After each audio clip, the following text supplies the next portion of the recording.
There is a key difference between how those on the right and left view the economy and the role of the government. Right now, we're experiencing the stark contrast as the Biden administration carries out its policies that lean to the left, in some cases, to the far left. I want to share with you some basic truths about how the economy works. The rule of supply and demand says that if the demand is higher than the supply, prices go up. So if a lot of people want a car or a house, but there's a low inventory of cars and houses, the prices will go up. The more demand, the higher the price. Now that's true for gasoline, groceries, or even gravel. Conversely, if there was a huge supply and little demand, prices will plummet. And this is true of labor as well. If there are lots of help wanted signs and job openings, but not many workers willing to take the jobs, employers will have to bid up the wages and they'll have to pay more to get somebody to come to work. But what they may do is try to function with fewer employees, which in the long run, that means fewer jobs. Another truth is that taxes taken by the government mean less money for a family or a business. Of course, we need taxes to pay for essential services and functions, whether it's having a military, airports, waterways, police departments, fire trucks, roads and highways, parks or sewer systems. Got to have those things. But whatever the government does for you, it takes from you in order to do it. And if they do stuff you don't want or need, it costs you in real money. Because that's money you don't get to keep to buy clothes for your teenager, buy food, pay your housing costs or utilities, or even put gas in your car. When prices go up, but wages don't, that is inflation. And by the way, inflation is a silent tax on you.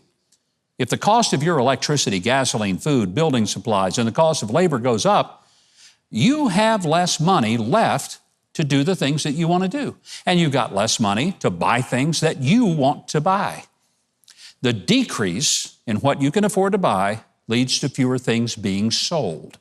That means fewer things will be manufactured. And fewer things will be transported, which means some people who made, shipped, or sold those things will lose their jobs. You see, everyone gets hurt by inflation. And we're seeing a real uptick in inflation right now under the policies of the Biden administration and the Democrats in Congress. I'm not trying to be overly political, I'm just telling you what it is.